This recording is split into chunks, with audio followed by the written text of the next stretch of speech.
So on the Gurupurnima day, though it is a day late, maybe we pay homage to all our teachers and whoever has an influence in our life and shaping our life and the way we have turned out to be. So the first person who comes to my mind is Dr. Sarvapalli Radhakrishnan, and what was like say what a personality he was, and we were sensible enough to make him the first citizen of India, although it appears to be very normal today, but very normal till some time back. But now it seems that we need to have some national character of some credibility to be able to elect such kind of people to that particular post. I don't want to be very political out here, but that is the standard of the teacher that we can have to shape the future of our country. So for that to happen, we need to elect such kind of people, and we need to have and recognize and also give credit to such people in our lives, so that more and more people we can have of such kind. So I remember my geography teacher today, Miss Santa. Um, and she just passed away last December, and she was there, and I didn't have an opportunity to meet her after my school days were over, and but I remember what she taught me. She taught me the Benguela current, which originates from the country of Benguela, from the east of Africa, west of Africa, towards it goes all the round, from there to the eastern coast of South America, and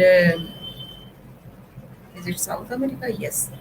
No, no. It is. It starts and takes the entire round and goes to Newfoundland. Yes, South America and then North America, and it reaches Newfoundland where the plankton, the temperature is correct for the plankton to grow, and it is the richest plankton on Earth, and the fish eat those, and Newfoundland is known for its fish harvest, and then from it gets some wave from the Arctic Ocean, and it calms down. Its heat kind of mellows down, and when it takes towards the east, then it comes to the western part of Europe, and it makes the temperature to be very very pleasant, so that it is called the warm blanket of Europe, and then it again comes back to Benguela. And if it originates in a timely manner, then it actually uh, induces the monsoon in India to be in time and in proper manner. Otherwise, there will be lots of cyclones, and because of global warming, obviously something might be happening in Benguela current, which is causing this kind of cyclones. And once this happens, then the entire Indian Ocean, which is nearby to it, it gets affected, and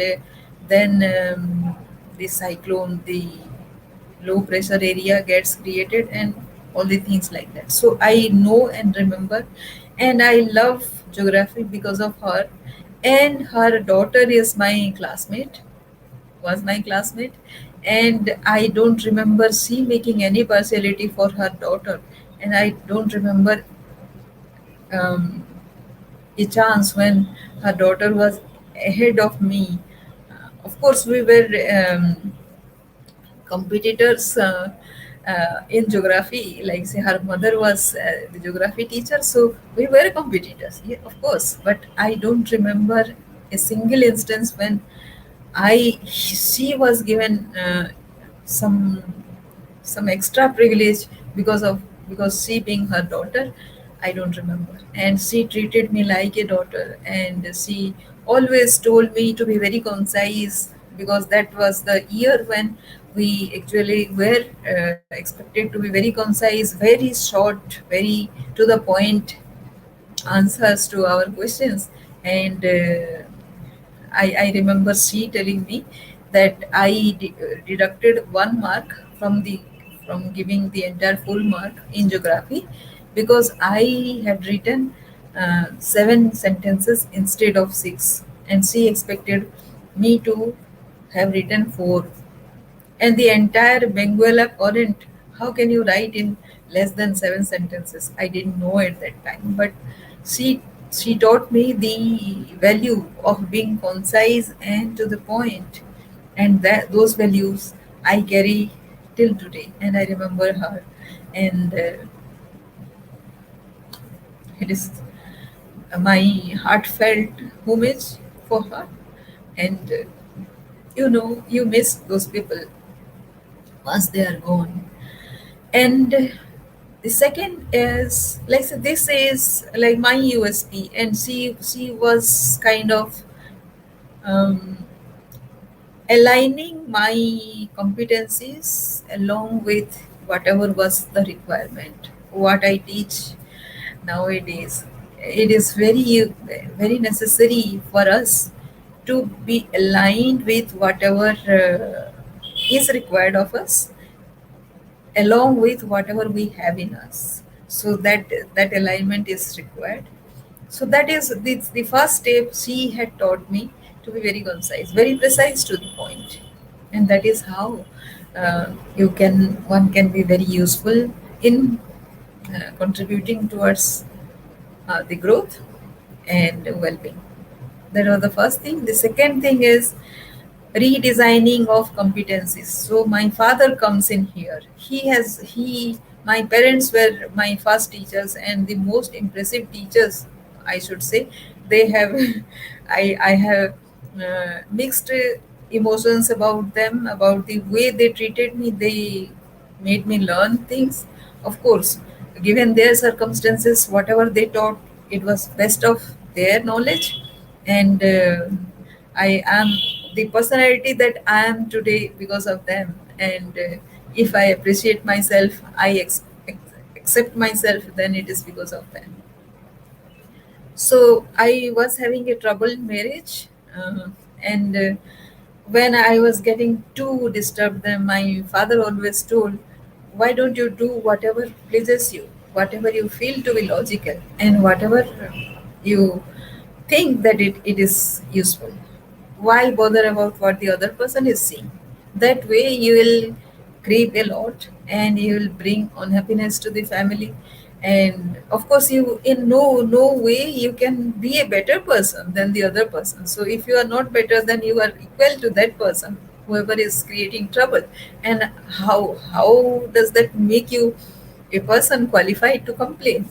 So so be calm, and be persistent with whatever you are doing. Do whatever is required, whatever is right for you, whatever you think to be good for you. And so, of course, I would say something. You would also read on the write-up that whenever you are having a troubled relationship, then it gets reflected at workplace, because people will know that whatever your behavior is, it is because of something has happened that has happened at home. And although it is not like that, of course a human being gets affected by anything happening around him or her, but it has nothing to do with my home, when a certain kind of behavior I had at workplace, and people kind of linked those two things, and always kind of tried to uh, put me down. So that was this second learning. And and when you become very reactive, actually you lose your certain kind of advantages. Like you are not a very dependable person. so to speak, because you are very emotional. So that is the first thing people will say, and then you lose your winning edge. So that is the second thing you lose, and overall you will lose the leadership tendency, because you are, because people around you are not able to accept you. You are not a leader. Then where is the chance of being a, like say, thinking of leadership growth? So it all starts from that attitude within you. And my father was very, very correct in saying that it is always very, very essential to mm, maintain the calmness. And for that, I remember him and I salute him. The third thing is the roadmap to growth. So, um, the business plan is the one where we kind of lay out the year ahead of us, and that is normally during a normal year. And when you take into account all the external circumstances, the sudden emergencies, the unforeseen incidences, then actually you have a real business plan. If you uh, allocate resources to that thing, then actually the more appropriate and um, the closer to the reality thing you can make the plan, the more effective it is. And it requires your resourcefulness, your foresight, and all the experiences of your years of experiences that comes into play when you make that. And that is how you grow your influence, right?